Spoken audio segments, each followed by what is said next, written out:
नमस्कार दोस्तों, आज की कहानी बहुत ही मजेदार है। सुनने में आप लोग बहुत मजा आएगा। मेरा नाम राकेश है।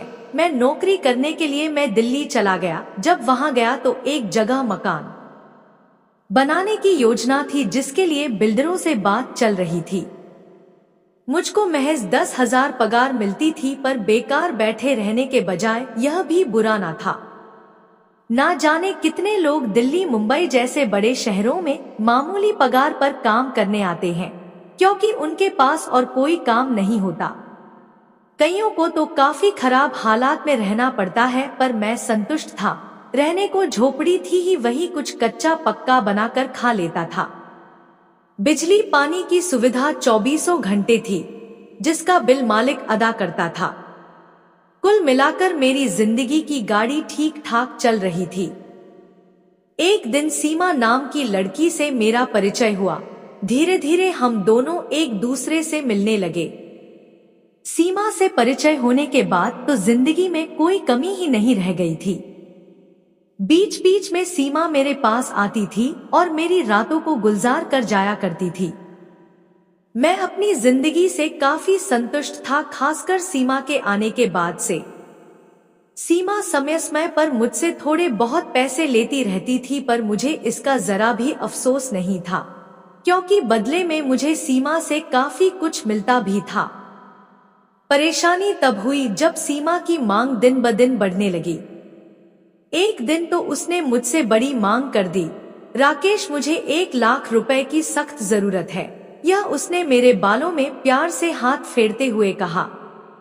क्या 1,00,000 रुपये? तुम पागल तो नहीं हो गई हो क्या सीमा? मैंने चौंक कर उठते हुए कहा। क्या तुम मेरे लिए इतना भी नहीं कर सकते? पहली बार तुम मुझे मना कर रहे हो। क्या इतना ही प्यार है तुम्हारे दिल में मेरे लिए, या फिर मुझसे मन भर गया है? सीमा ने प्यार से कहा। देखो, जो रकम मेरे बस में है वह मैं तुम्हें दे सकता हूँ, पर 1,00,000 इतने रुपए तो मेरी साल भर की पगार के बराबर है। मैंने उसे समझाने की कोशिश की। 10 साल की पगार के बराबर तो नहीं है ना। एकाएक सीमा का रुख बदल गया। अगर मैं पुलिस में शिकायत कर दूं तो 10 साल के लिए हवालात में चले जाओगे। सीसीटीवी कैमरे में सबूत है कि तुम मुझे अपने साथ लाते रहे हो। यहाँ की हर गली नुक्कड़ में सीसीटीवी कैमरे लगे हुए हैं। मेरे कपड़ों पर तुम्हारी करतूत के सबूत भी हैं। वैसे भी आजकल मीटू के चलते बड़े बड़ों की हालत खराब है, फिर तुम्हारी क्या विसात है? यह क्या कह रही हो सीमा? मैंने तो कभी तुम्हारे साथ जबरदस्ती नहीं की। तुम पैसे के बदले मेरे पास आती रही हो। मैंने दलील दी। देखो, 1,00,000 रुपए तो मुझे हर हाल में चाहिए ही चाहिए। तुम कैसे इंतजाम करोगे यह तुम जानो। 1 हफ्ते का समय है तुम्हारे पास, कहते हुए सीमा चली गई और मैं हैरान सा उसे जाते हुए देखता रहा। इसके बाद से मैं काफी चिंतित रहने लगा था। मेरी कुल पगार 10,000 महीने थी, जिसमें से 3-4 हजार रुपये तो मैं सीमा पर ही लुटा देता था। 1,000-2,000 रुपये घर भेज दिया करता था। बाकी मेरे खाने पीने पर खर्च हो जाया करते थे। पैसों के लिए एकमात्र सहारा मेरा मालिक था, जो 1-2 महीने से ज्यादा की एडवांस पगार नहीं दे सकता था। तो फिर क्या किया जाए? अगर सीमा ने पुलिस में शिकायत कर दी तो मुझे लेने के देने पड़ जाएंगे। 1 साल पहले ही मैं नोएडा आया था। कोई ऐसा जानकार भी नहीं था जिससे मुझे पैसों की मदद मिल सके। सोच विचार के बाद मेरे दिमाग में एक ही उपाय आया, सीमा को रास्ते से हटाने का, उसकी हत्या कर देना। पर लाश को कहां और कैसे ठिकाने लगाऊंगा, यह बहुत बड़ी समस्या थी। काफी सोच विचार के बाद मैंने लाश को प्लॉट के एक कोने में फेंककर खुद पुलिस को सूचित करने की योजना सोची। मैं खुद शिकायत करूंगा तो पुलिस को शक भी नहीं होगा। फिर अगली बार जब सीमा मुझसे मिलने आई तो मैंने उसका दिल खोलकर स्वागत किया। जैसे तैसे मैंने रुपयों का इंतजाम किया है। आगे से इतनी बड़ी रकम मत मांगना। मैं गरीब आदमी कहां से इतनी बड़ी रकम लाऊंगा? मैंने सीमा को बाहों में भरते हुए कहा। सीमा को इस बात से मतलब नहीं था कि मैंने रुपयों का इंतजाम कहाँ से किया है। मन ही मन उसने सोचा, रुपए तो मैं तुमसे हमेशा मांगूंगी, आखिर मजबूरी में तुम्हें अपना जिस्म देती हूँ तो उसका भुगतान तो देना ही होगा। सीमा बोली, अगर जरूरत नहीं होती तो तुम्हें क्यों तकलीफ देती। फिर हम दोनों एक दूसरे के आगोश में समा गए।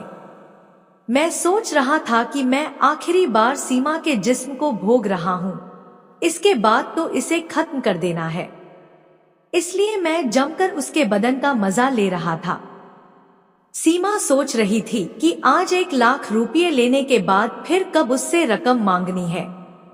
मौका पाकर मैंने सीमा का गला दबा दिया, फिर लाश को एक कोने में जाकर फेंक दिया। मुझको अपने प्लान पर पूरा भरोसा था, इसलिए मैं आराम से सो गया। अगले दिन सुबह मैंने पुलिस कंट्रोल रूम को फोन कर जानकारी दी कि एक औरत की लाश प्लाट के एक कोने में पड़ी हुई है। मुझको यह गुमान था कि पुलिस को आसानी से चकमा दिया जा सकता है और इसके लिए मैंने खुद पुलिस से शिकायत करने की तरकीब अपनाई थी। शिकायत करने वाले पर पुलिस भला क्यों शक करेगी, मैंने यही सोचा था। पुलिस ने आकर सबसे पहले सीमा को अस्पताल पहुंचाया, जहां उसे मृत घोषित कर दिया। पुलिस ने अनजान शख्स के खिलाफ हत्या का मामला दर्ज कर लिया। मैं बहुत खुश हुआ, मुझे अपनी योजना कामयाब होती दिखाई दी, पर मुझे पता नहीं था कि पुलिस शक के आधार पर मुझसे पूछताछ शुरू कर देगी। विरोधाभासी बयानों के चलते मैं पकड़ में आ गया और फिर मामला सुलझ गया। मैं ज्यादा देर तक पुलिस के सामने टिक नहीं पाया और मैंने अपना जुर्म कबूल कर लिया। इस तरह सीमा के लालच ने उसकी जिंदगी खत्म करवा दी और जिस्मानी आकर्षण ने मेरी जिंदगी बर्बाद कर दी। अब मुझको सारी जिंदगी जेल में गुजारनी थी। मैं अपने किए पर बहुत पछता रहा था। तो दोस्तों, अगर आपको यह कहानी पसंद आई हो तो कमेंट कर जरूर बताइए और हमारे चैनल को सब्सक्राइब करें। धन्यवाद।